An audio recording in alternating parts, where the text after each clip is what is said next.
Yo guys, it's BN Gaming and Vlogs here, and today I'm just going to run through my Premier League predictions of the 17-18 season, and yeah, I hope you enjoy. First of all guys, we have Huddersfield, who have just come up to the Premier League from the Championship, but I don't think they'll do that well this season, and I think they'll go straight back down to the Championship. They're not really a Premier League side, and yeah, I think they deserve to be in the Championship. Moving on, guys, we have a Welsh team that plays in the Premier League, Swansea City. I don't think they'll do that well this season. I think they'll hold on to Sigurdsson, hold on to Montero, but I don't think they'll do that great. And yeah, I think they'll go down. Moving on, guys, to the 18th spot in this league prediction video, we have Brighton. I don't think Brighton will do that well, even though they've got a decent team with players such as Knockaert and others. But I don't think they're Premiership worthy and will go straight back down into the Championship, just like Huddersfield. Now, guys, moving on to 17th position, just escaping relegation zone, we have Burnley, who I don't think they'll do that well this season without Keane, who went to 30 million to Everton, I think it was. Yeah, Everton. So without Keane, I don't think they'll do that well, and I think they'll land themselves just outside the relegation zone.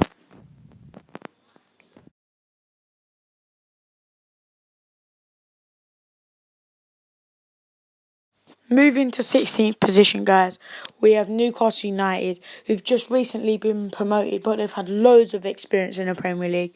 That's why I think they'll just survive the relegation battle and keep up for next season. I think that they've got a decent squad, especially with Rafa Benitez, their manager. I think they could do all right. So, moving on, we have West Brom. I think West Brom will do all right as well with a good manager like Tony Pulis. I think he's experienced and will sure keep him up there.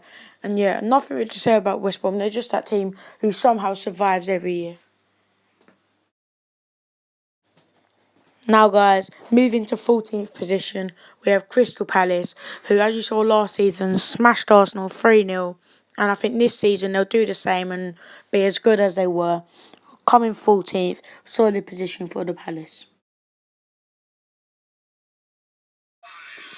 Next, we have Watford, and with Niang's departure back to AC Milan, I don't think they'll do that well, but they're doing decent for a club like Watford, who've only just come up a couple of years ago. I think they'll do alright, and they'll maintain the middle of the table like they normally do, because Watford are a good side.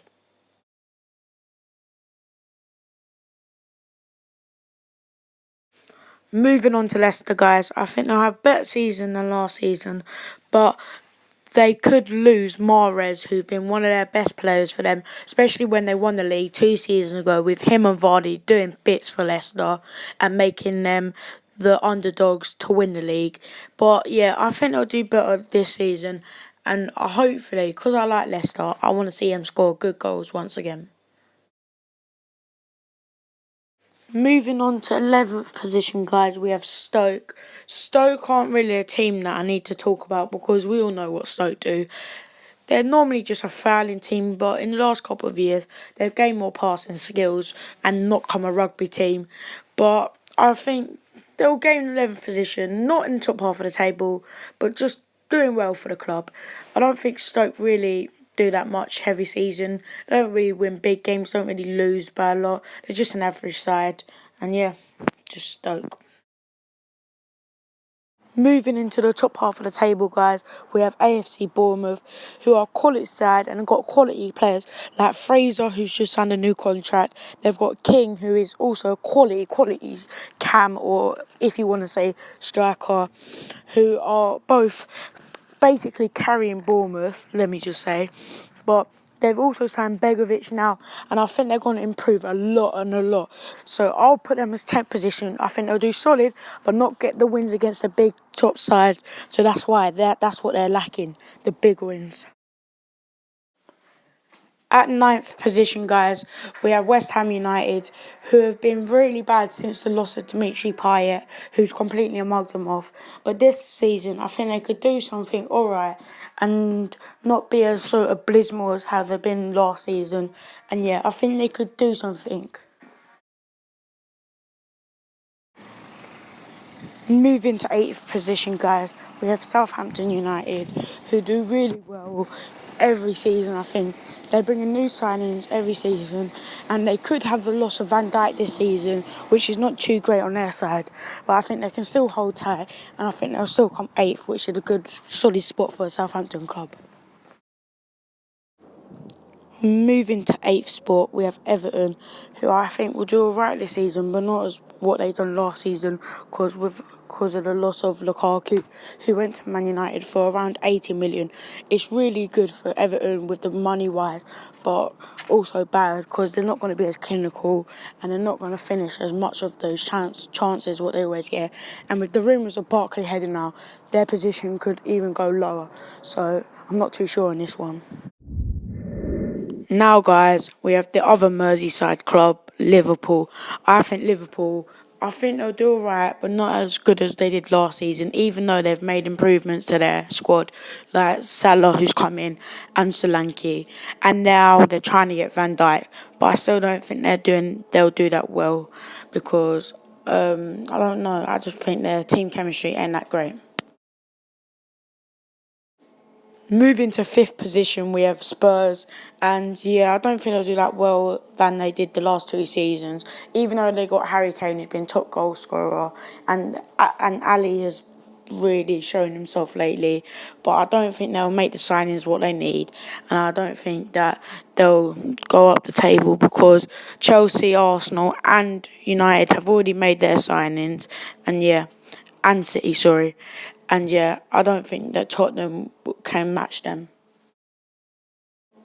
Moving into the Champions League spot, guys, we have Man United, and I think that Man United will come fourth because they've recently signed Romelu Lukaku and other really good players. They look active in the transfer window, not like Tottenham and not like other clubs. But yeah, I think that they could progress with the new signings they make. At third spot, we have the North London club Arsenal. I think Arsenal will do better than they done last season because last season was just appalling in Arsenal standards. They normally make Champions League, and this year they didn't, which was a real shocker for all fans around the world. But yeah, I just think that Arsenal, with the signings they're making, with already the arrival of Klosniak and Lacazette, I think they could do well. Just they need to sign a couple more players, then they're sorted for the season. At second, guys, we have the remaining champions of England, Chelsea.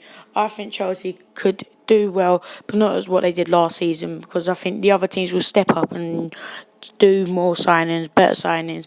But yeah, Chelsea just recently signed Rudiger and Conte has signed another 2-year contract who's looking good. But without Costa, for some reason, I don't think Antonio Conte wants Costa. Without Costa, I don't think they could do what they done last season. Last but not least, guys, I think the winners of the Barclays Premier League will be Manchester City, just because of their quality of players with De Bruyne, Sterling, Aguero if he stays, and yeah, I think that the manager, second season, Pep Guardiola, I think he's hungry for the Premier League and just really wants to win it, and I think that they could do it. Just they need a couple more signings. They've recently bought that new goalkeeper, and yeah, I think they're looking strong for the season. Thanks for watching. Please like and subscribe.